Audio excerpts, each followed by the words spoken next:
You've probably heard this a million times, right? That renting is just throwing money away, that the only smart path to wealth is to buy your forever home. Well, today we're going to put that old saying to the test with some actual numbers. And to do that, we're going to follow the story of two people who took two very different paths. So meet Sarah and David. They're both 28, they live in the same city, earn the same salary, everything's equal. Sarah, she just stretched her budget to the absolute breaking point to buy a $380,000 house. She's all in on the wasting money idea.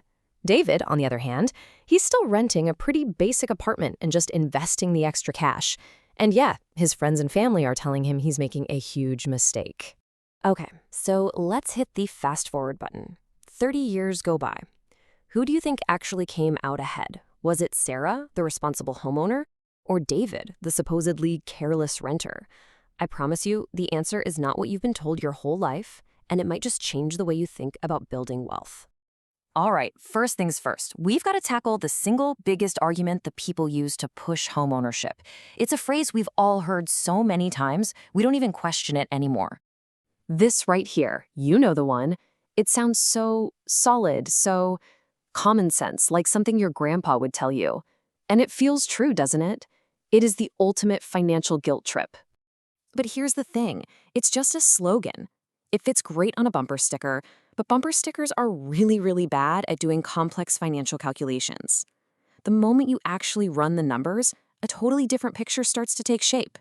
And this is the number that changes everything. Right now, if you look at the biggest metro areas in the US, buying a home costs on average a staggering 57% more each month than just renting a similar place. That's not a small difference. The financial playbook that worked for our parents and grandparents, it just doesn't add up in today's market. But wait, I can hear you thinking, I'm building equity. And you are, you're absolutely right. But that equity comes at a really steep and often invisible price. Let's pull back the curtain on the costs that are silently eating away at your wealth. See, when you buy a house, you're not just signing up for a mortgage. You've also invited these three uninvited and very expensive guests into your financial life for the long haul. Property taxes that never go away, constant maintenance bills, and the huge transaction costs when it's finally time to sell. Let's put some real numbers on this for Sarah's house. For her $380,000 home, property taxes could easily hit around $4,800 a year, every year. Then you've got maintenance. The rule of thumb is 1 to 2% of the home's value. So that's another, say, $4 to $7,000 gone. And when she sells, she could lose up to 10% of the entire sale price to fees and costs. This isn't a wealth-building machine. It's a bucket with a serious leak. And it's not just about the money. There's a psychological trap, too. It's called the Diderot effect. It goes like this. You buy the nice new house, and suddenly your old college couch looks terrible. So you go finance a new one. And then, hey, the lawn's pretty big. You need a riding lawnmower. And new patio furniture. A house is basically a magnet for this kind of lifestyle inflation that you just don't have when you rent. So if all that money tied up in a house, the taxes, the repairs, the upgrades, isn't building welfare well, where should it have gone? This brings us to probably the most powerful concept in all of finance, opportunity cost. Now, this is always the final argument, right? The ace in the hole for homeownership. My house will go up in value. And you know what? It will. But that's not the right question. The real question is, by how much? Especially when you compare it to the other options out there. Okay, just look at this chart for a second. That bar represents the historical returns for real estate. It's fine. Now look at the bar next to it. That's the S&P 500. Basically, just a simple investment in the 500 biggest US companies. The difference is just massive. Remember, David chose the path on the right. Now let's see what those numbers actually look like. So get ready for this, because this number is a shocker. Nobel Prize-winning economist Robert Shiller dug through over 100 years of data.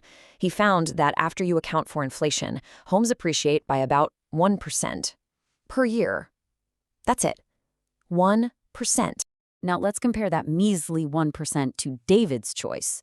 The stock market, as measured by the S&P 500, has historically returned somewhere between 7 and 10% a year after inflation. So when Sarah's parents gave her that well-meaning advice to buy a house, they were, without even realizing it, telling her to put her money into the asset class with the worst historical returns and the highest costs.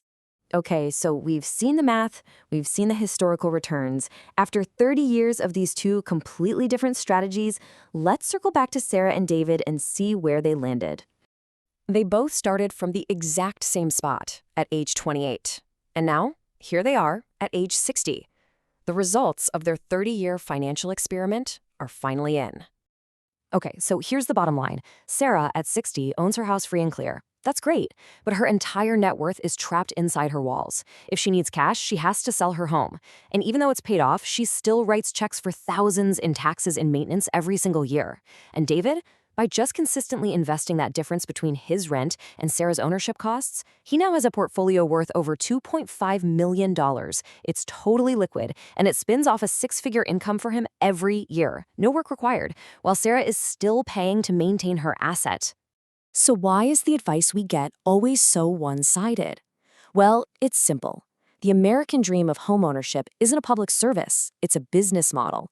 Banks, real estate agents, the big hardware stores, they all make a ton of money when you buy a house. But you know who profits when you just quietly rent and buy index funds? Nobody. So what's the big takeaway here? Look, if you want to buy a house to raise a family and paint the walls whatever color you want, that is a fantastic life goal. But you have to go into it knowing it's a lifestyle expense. Think of it like buying a car or a boat, not the foolproof, can't-lose investment machine you've been sold. And that's really the question I want to leave you with. After seeing all the numbers, how do you see it now? Is a home the cornerstone of a solid financial plan, or is it the biggest, most expensive subscription service you'll ever sign up for?